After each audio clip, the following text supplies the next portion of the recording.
Everyone, welcome to my YouTube channel. स्वागत है आपका अपने यूट्यूब चैनल लीगल बाइट्स 198 पर। Today I am here to discuss about भारतीय साक्ष्य अधिनियम from section 121 to section 123। Section 121 estoppel. When one person has by his declaration, act or omission intentionally caused or permitted another person to believe a thing to be true। जब कोई व्यक्ति दूसरे व्यक्ति को यह विश्वास दिलाता है कि जो तथ्य है वह सत्य है या कोई भी बात है वह सत्य है, तब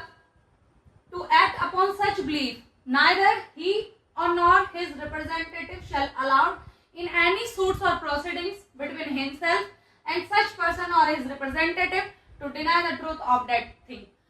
यदि कोई व्यक्ति दूसरे व्यक्ति को यह विश्वास दिलाता है कि जो तथ्य उसके द्वारा बताया जा रहा है वह सत्य है और वास्तव में वह सत्य नहीं है, और जो दूसरा व्यक्ति है वह उस बात पर विश्वास कर लेता है कि जो व्यक्ति बोल रहा है वही सत्य है, तो जो पहले व्यक्ति बोल रहा था कि जो तथ्य है वह सत्य है, वह उस चीज को नहीं ठुकरा सकता, उस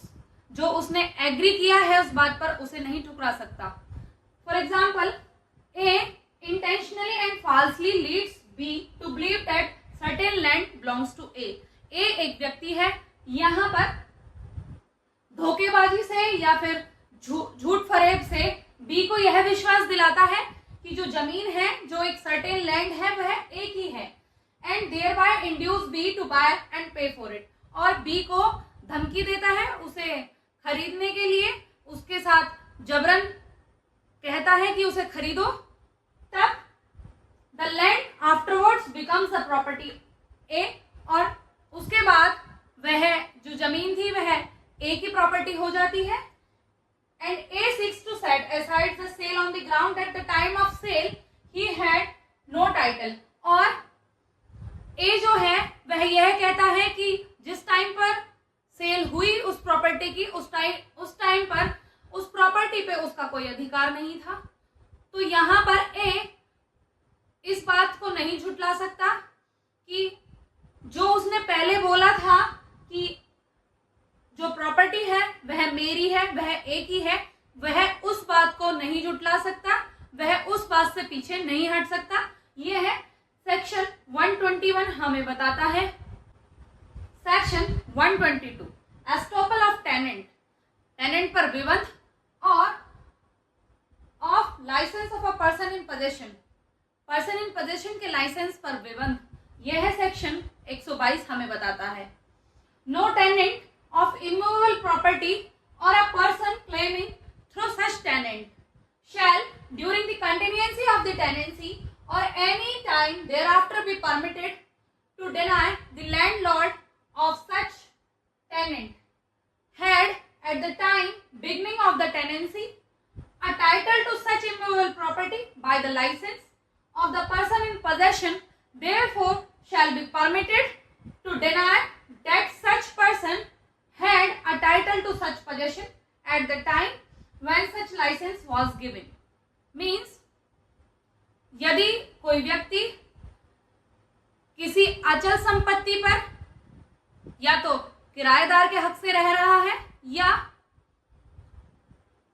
साफ सफाई करने के अधिकार से उस अचल संपत्ति का इस्तेमाल कर रहा है, तो उसे उस संपत्ति का मालिकाना हक नहीं मिलता, वह उस संपत्ति का अपने आप को मालिक नहीं बता सकता, because that immovable property is given to him on a license. क्योंकि उसको वह एक जो इमूवेबल प्रॉपर्टी है वह लाइसेंस द्वारा प्रोवाइड की गई है, एक एग्रीमेंट द्वारा प्रोवाइड की गई है कि उसे उसके यूज के बदले उसे पे करना होगा। तो ये सेक्शन 122 हमें बताता है कि अगर कोई किराएदार किसी अचल संपत्ति को यूज कर रहा है या उसे रहने के लिए इस्तेमाल कर रहा है या उसे साफ सफाई करने के लिए उस अधिकार से उसका इस्तेमाल किया जा रहा है, तो वह किराएदार या वह ऐसा व्यक्ति जो उसकी साफ सफाई कर रहा है या केयर टेकर है, वह उस पर अपना मालिकाना हक नहीं जमा सकता। Section 123 estoppel of acceptor of bill of exchange, bailee और licensee. Once someone accept the bill of exchange, जब कोई व्यक्ति बिल ऑफ एक्सचेंज को स्वीकार करता है, दैट इज प्रॉमिस टू पे इट, उसे पे करने का, उसका भुगतान करने का वादा करता है, दे can not later say that the drawer the person who issued the bill, बाद में वह यह नहीं कह सकता कि जिस व्यक्ति ने वह बिल इशू किया है did not have right to issue और एंड्रोज इट, मीन्स उसका उसे जारी करने का अधिकार नहीं था या उसे बनाने का अधिकार नहीं था। Similarly if someone receives goods as a bailee, यद्यपि कोई व्यक्ति गुड्स रिसीव कर रहा है एज अ बेली, बेली के रूप में कोई वस्तु रिसीव कर रहा है, that is holds them temporary, bailee मतलब जो वस्तु वह टेम्परेरी होल्ड करता है वह बेली होता है, और गेट्स परमिशन एज टू लाइसेंसी, और लाइसेंसी जो होता है उसकी परमिशन मिलती है उसे गुड्स को होल्ड करने के लिए। They can not later say that the person who gave them custody, वे जो कि बेली और लाइसेंसी है वह यह नहीं कह सकते कि जिस व्यक्ति ने उन्हें परमिशन दी है उस गुड्स को, उस सामान को अपनी कस्टडी में रखने के लिए, वह बेलर और जो लाइसेंसर है did not have authority to do it, और जिस व्यक्ति ने, जिन व्यक्ति ने जो कि बेलर है और लाइसेंसर है उन्हें अथॉरिटी नहीं थी ऐसा गुड उनके पास रखने की या उन्हें देने की, तो यह सेक्शन 123 हमें बताता है उन पर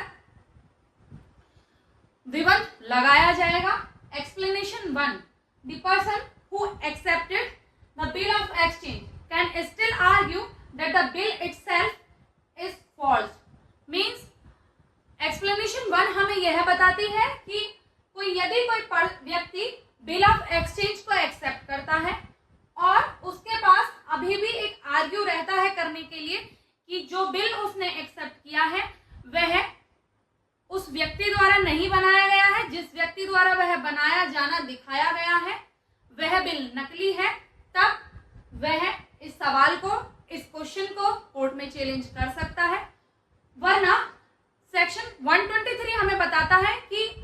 अगर कोई बेलर या फिर लाइसेंसी कोई गुड्स को रखने के लिए किसी बेली को देता है या लाइसेंसी को देता है या उसे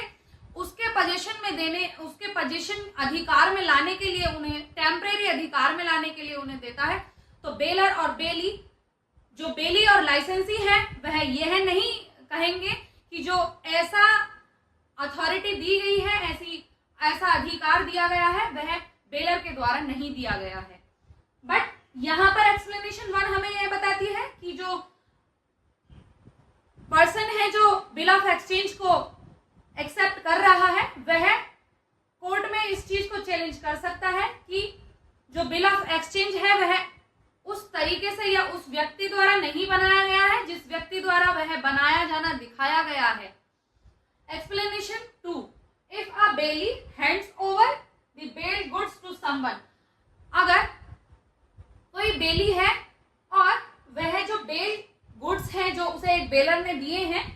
वो किसी और को दे देता है, not the original bailor, original bailor को वह नहीं देता, तो the bailee is allowed to show that the person who received the goods had a better claim to them than the bearer, तो यहाँ पर बेली यह दिखा सकता है या यह चैलेंज कर सकता है या यह सवाल उठा सकता है कि जो बेली है उसने जो दूसरे व्यक्ति को अलाउ किया है गुड्स रखने के लिए वह उन गुड्स को जो ओरिजिनल बेलर है उससे ज्यादा अच्छी तरीके से संभाल के रख सकता है या उसका उन गुड्स पर उस बेलर से ज्यादा अधिकार है। If you like my video do subscribe my channel. अगर आपको मेरी वीडियो या मेरे द्वारा दी हुई जानकारी अच्छी लगी है तो मेरी वीडियो को लाइक करें, शेयर करें, सब्सक्राइब करें। Thank you.